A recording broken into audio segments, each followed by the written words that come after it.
Good morning, everyone. We decided to make a little video on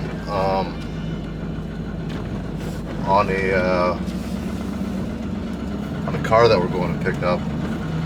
It's not a super rare car or anything. It's just a neat old car. Being in the business we're in, we get a lot of people messaging us about the old car that Grandpa has sitting in the backyard. And it's really one of my favorite parts of my job is to be able to go check that stuff out. Because even if you're not interested in what's there, what they called you about, a lot of times it's a lead to another one, or it's there's also this one in the garage. So it's honestly probably the most exciting thing about our business. So we'll probably try to do more of those videos. We're just trying to figure out what the viewer wants. I know we haven't been doing much lately because Christine lost our camera. Don't blame me. But we're gonna try to put more on here now. So we'll get out of town here. We're in Grand Forks, North Dakota. I think we gotta go near Thompson, North Dakota, which is only 10 miles out.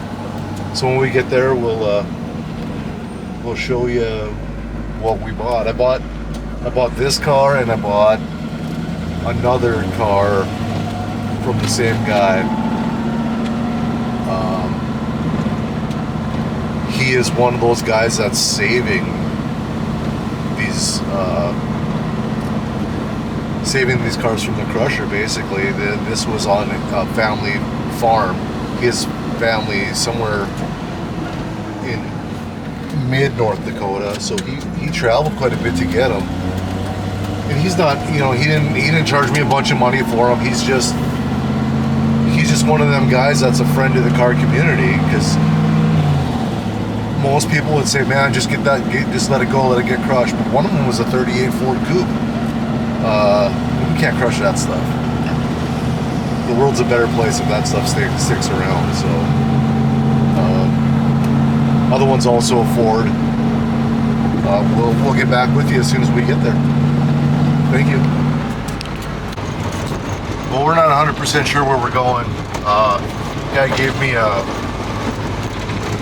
little navigation, but a screenshot, so we're just sort of in the neighborhood, I think. But it's a nice day to go for a drive. Yep. We'll find it eventually.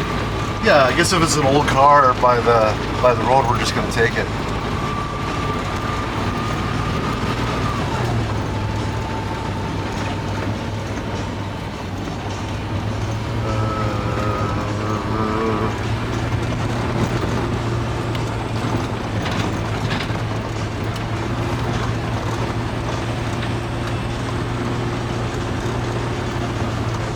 Maybe not so much on my face. No? Yeah, maybe it's, You're getting camera shy? Well, I'm not getting any prettier.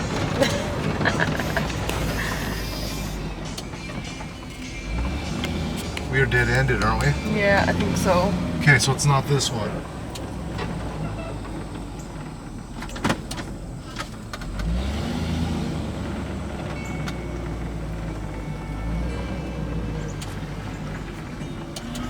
Knock over some mailboxes here, get a Karen out here screaming.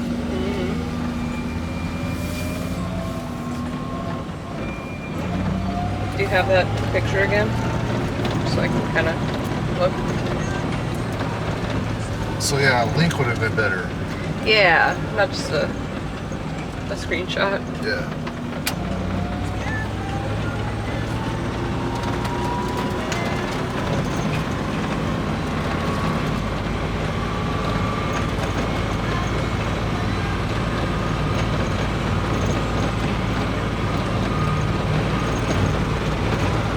I have the guy's name. We can just look at his name, and I'm sure. I think we need to go to the left. Maybe turn right here. The road this is. Well, that coulee area is right there, so.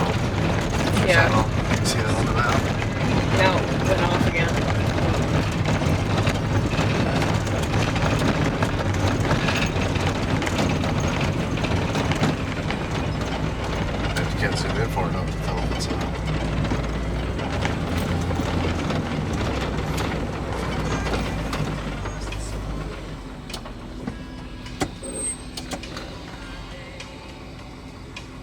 Maybe let me just look up his name. Yeah, it looks like we need to turn on Lake Drive. That way? Yep, to the left.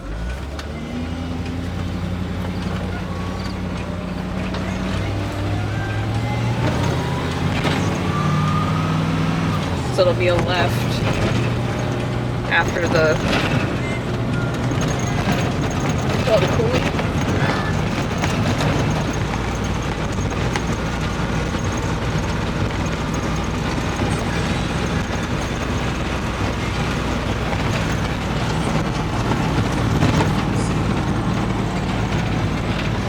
Yeah, so this Lake Drive, turn left.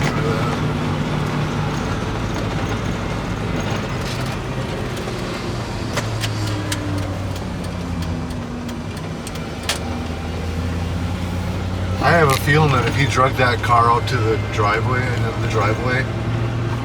and this is the neighborhood he lives in, his neighbors aren't happy about that.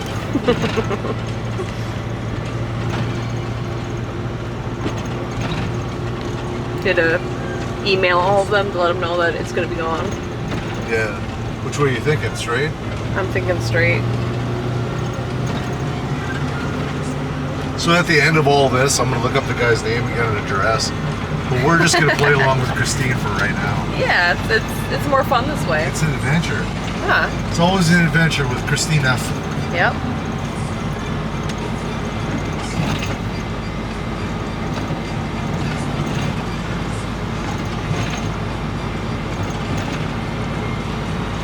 Definitely a nice area.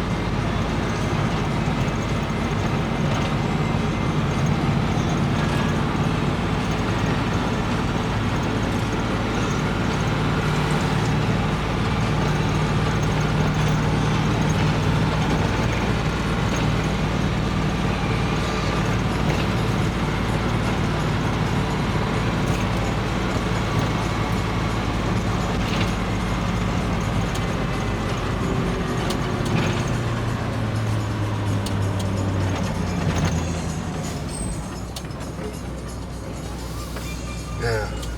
I'd asked him for an address and he just gave me that, so. Well, just keep following this and...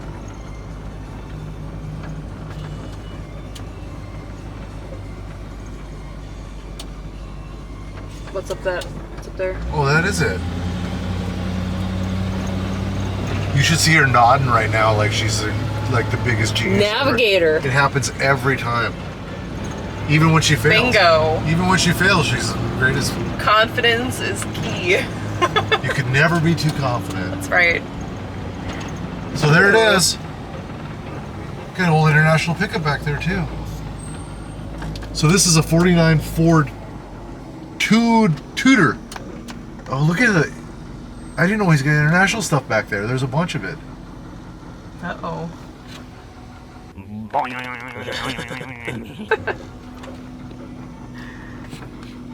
I think I asked him if he had a hood. We're working on international. It needs a hood. I think I asked him already, and he was like, "Yeah, I don't want to sell just the hood."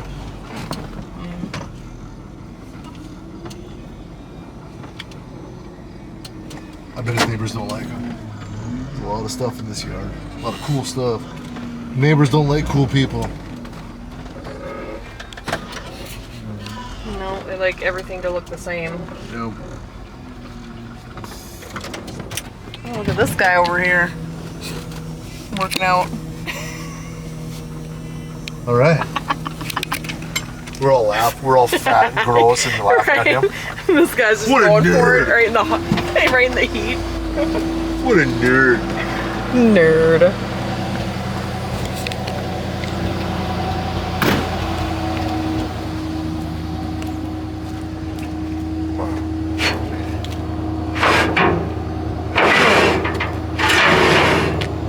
Got a little dent right here.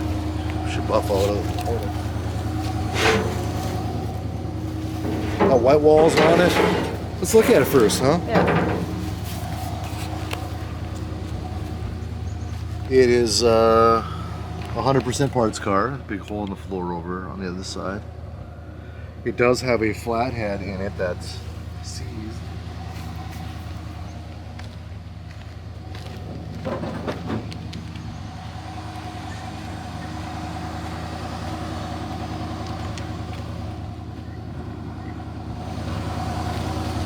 So it's got the famous 8BA in it.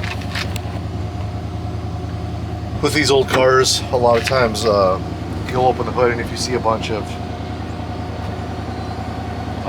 brush, like a bunch of sticks and whatnot up here, since we're so close to the river, a lot of times these cars get a little too close to the river and end up getting flooded. This one doesn't appear that way. If they got river water deep enough to get sticks up into here, that engine's probably completely trashed. But this one doesn't look that way. So this car is a Tudor. And Ford actually made the same car for 2 and 4 door. So Lindsay's car is the same car with another door put in it. They also make a coupe. I think they call it a business coupe that has a shorter roof. They're more desirable. But this is cool. This is all right. This is 62 North Dakota plate. Missed by 1 year. You could put that on your bus. They didn't have 61 North Dakota plates. They didn't make them. Really? Yep. They just had those little tab things or whatever. See if there's a dead body in here, huh? Yeah. Be better than a live one. Ooh, hubcaps. Nice. Score. Poop.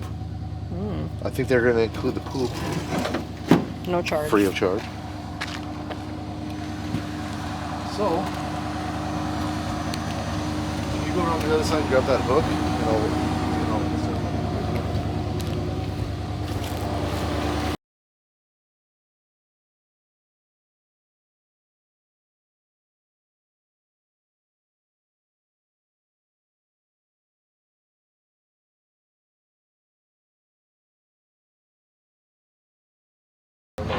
What to hook up to underneath here?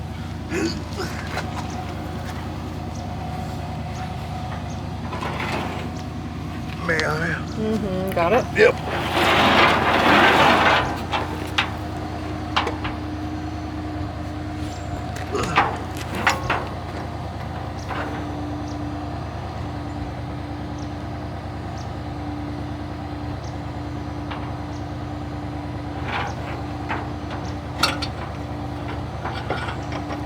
I wouldn't say we're hooked really good. Good enough. Hopefully good enough. Can you pull that out to the ground?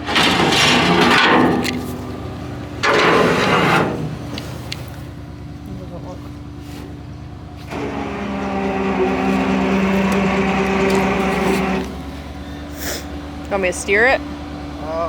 Maybe. It might want to go straight on its own. I guess I'll stand there and wait.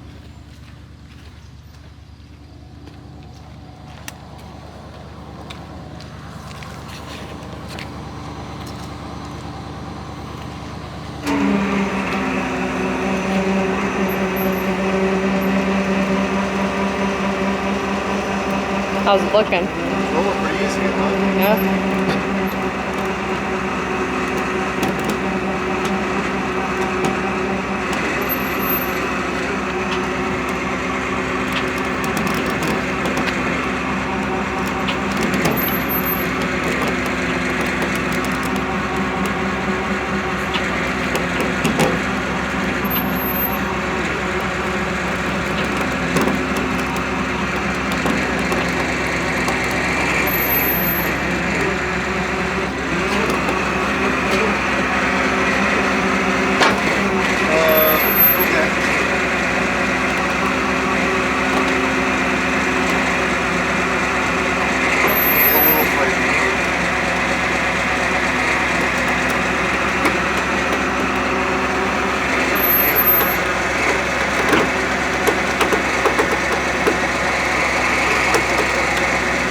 So all of these cars, these old cars have something that hot rodders are after.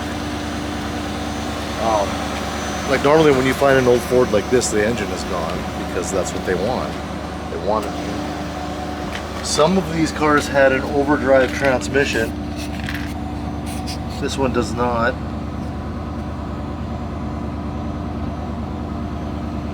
But the that 8VA, that flathead V8, is the last edition of the flathead V8 and the best one. The engine is seized right now, but I just have a feeling it's not seized that hard. It's been under a closed hood. And regardless, even if you find one that cranks over and even runs, the odds that it's alright to just sell to somebody to put in something, not a chance. So, seized doesn't really mean that much unless it's laying behind your garage for 50 years seized. It really helps them to be inside the vehicle with the weight load.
Guys at the shop are just continually stealing chains off of this thing. Here, I used to have quite a variety of chains for it, but Not anymore. not anymore.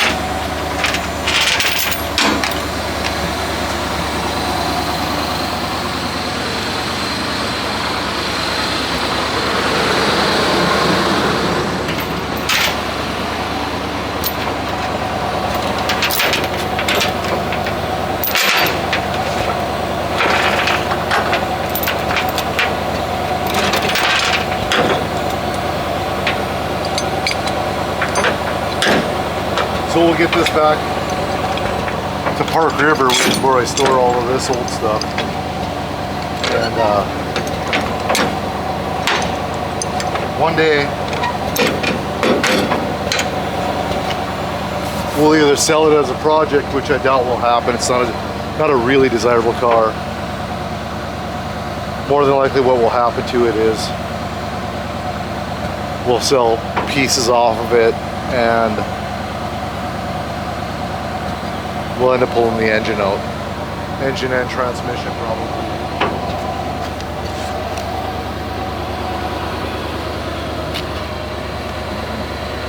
And hopefully rebuild the engine, and it'll end up in a Model A or maybe even a car like this. Don't forget to do your celebratory dance. I don't have it perfected yet. We'll get to it. I don't want to steal one. I got one in mind, but Yeah. someone already uses it. Should we go that way just to see? I don't think they're doing it anymore. No, I don't mean see that. I mean just to see the neighborhood. Should I run up there and take a few rows on the rowing machine? Mm-hmm.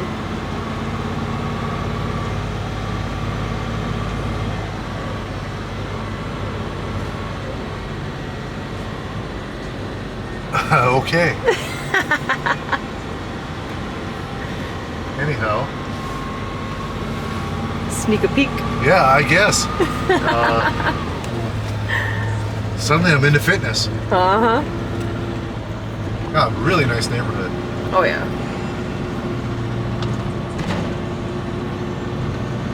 Yeah, so we ended up only, what, 5 or 6 miles from the shop? Yeah, I think it was Something about like 6 miles.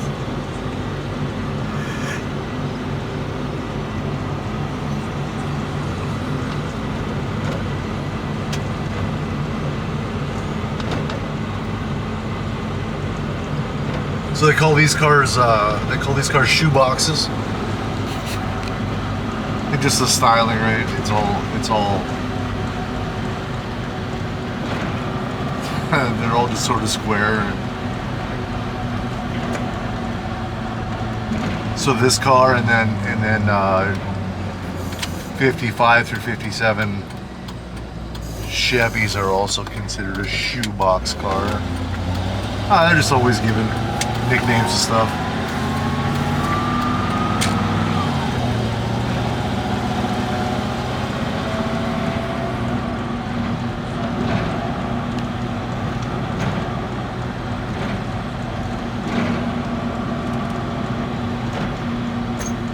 Ask Lindsay if I can use a picture of Linda when you're talking about these cars, just to show the difference between the. Yeah, we the have two. a friend that has one that drives the thing everywhere. It's got a more of a modern drivetrain in it, but she did a bunch of custom stuff to it, and she puts a bunch of miles on it.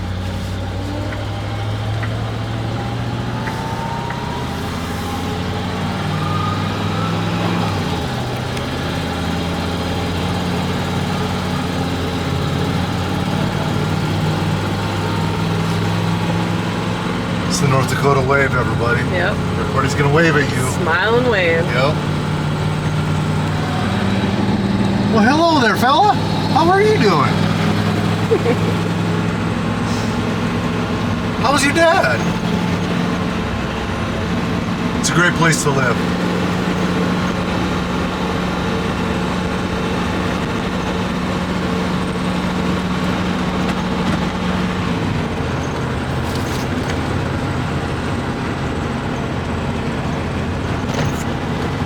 Speaking of how's my dad had a knee replacement yesterday,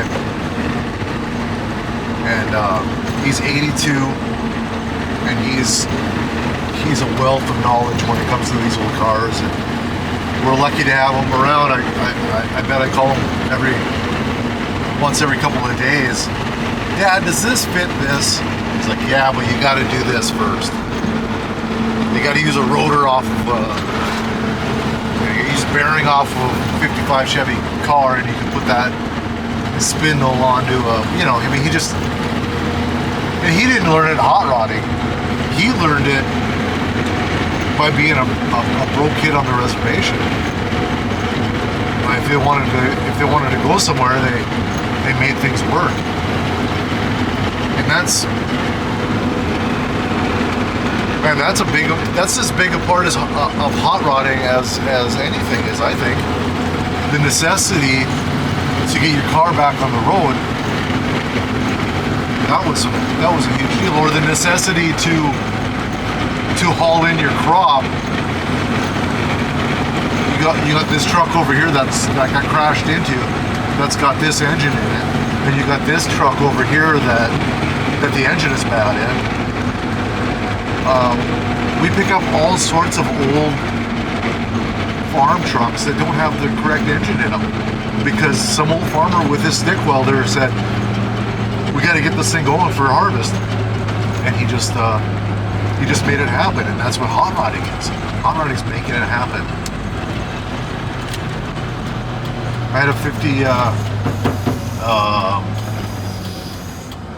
probably a 1950 or so Studebaker truck with a grain box on it, and I open up the hood because I don't know a lot about Studebaker stuff. I didn't know if it was going to have an overhead valve 6 in it or a flathead 6, or I didn't think it would be a V8 because it was a truck. But regardless, I open up the hood And sure enough, there's a flathead V8 just like this one, only an RT, a truck engine. And this is 8BA, which is a car engine, and an 8RT is the same engine but a truck.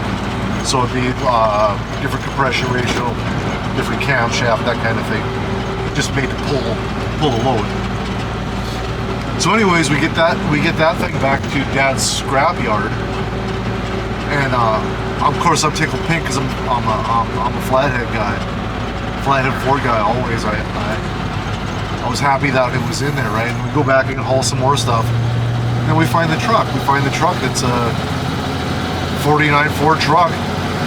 Man, it looked like the frame was bent in the back or whatever, and I'm sure that's what exactly what happened. The farmer was like, man, I got a good running motor here, and he put it in there and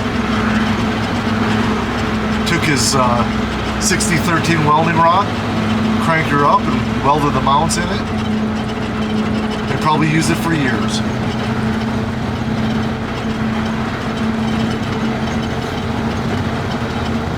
There was a company called Arden. I don't know when they started. I'm not. I mean, I know what they are, but I'm not an expert on Arden stuff. But they made an overhead valve conversion for flathead V8s. The flathead V8s were revolutionary because they were a V8 and an affordable V8. Before that, anything that had a V8 in it, before 1932, anything that had a V8 in it was Duesenberg, something out of reach for the average person. So Ford put a V8 in there in 1932 and made it affordable for everyone. So they just flooded the market with this V8, and they were a great engine. But being a flathead, they lack flow. So a flathead is, I don't know if, I would think most of my viewers are around my age, and they used to pull the rope on the lawnmower at home and have to mow the lawn, right? Well, an old Briggs & Stratton, that's a flathead engine. So it's just got that little finned head on the end of it, with the spark plug in it. This is the same thing, only it's like 8 of them put together.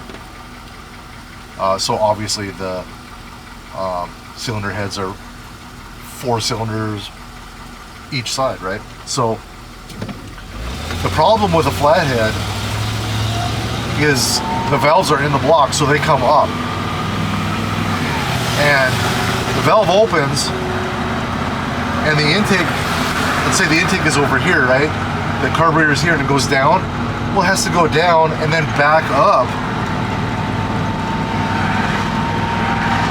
to the back side of the valve, because the valve's upside down basically, and then it has to flow this air and fuel mixture into the cylinder for it to be combusted. Well, that honestly makes a whole bunch of torque. Poor flow sort of makes torque. So a lot of old engines that you drive, like people will drive something from the 50s or whatever and expect it to be way down on power. Horsepower number, yeah, they are way down, but the torque number is pretty darn good.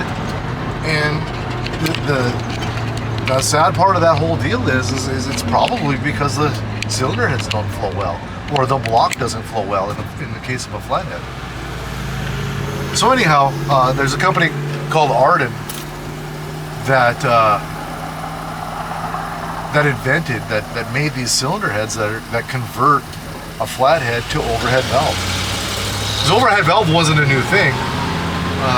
Ford was just old school. Ford held on to the flathead thing 20 years longer than a lot of companies did. So we have all these flathead V8s out there that are affordable. This company decides, well, we're going to make the cylinder head that bolts on and converts to overhead valve, and it was revolutionary. It was the biggest thing that ever happened to hot rod in the day, but it wasn't meant for hot rods. They built it because logging trucks in the mountains didn't have enough power to get up the mountain with a little logs. And I'm sure farming was the same here. I haven't seen anything locally here that's ardent, so I think the incline of a mountain or the poor air in high elevations, I think that's where they needed it worse. Because we're a big farming community. There's probably more flatheads here than most anywhere. But I don't see a lot of hot rod vintage parts around this area that aren't imported from somewhere else. So anyhow, they made this overhead valve and now it's holy grail stuff for hot rodders. Well, yeah, it did not start as a hot rod part. I don't know what sort of numbers they can get, because a flathead Ford is, even with a Mercury crank, is only 255 cubic inch. So they're not a huge engine, but I don't care about any of that crap really. I want to hear a flathead idle under the hood of my car. I want to hit the throttle, feel the torque that they had in the 40s and 50s, and know that that's a small cubic inch engine.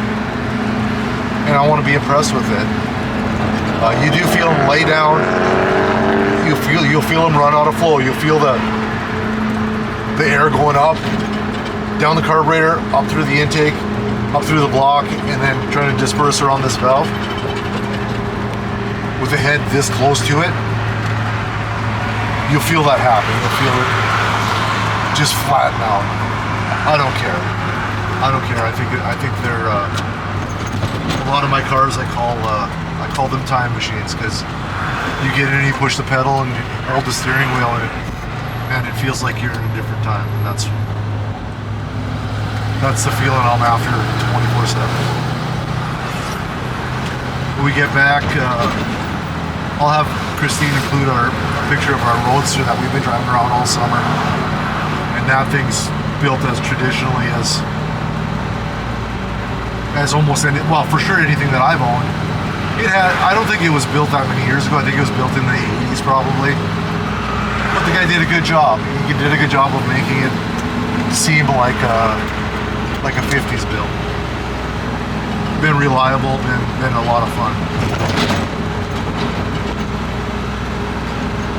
Well, I hope you enjoyed the episode. I'm gonna try to get a dance routine down for you guys. I'm a terrible dancer, but Christine thinks I need a signature dance.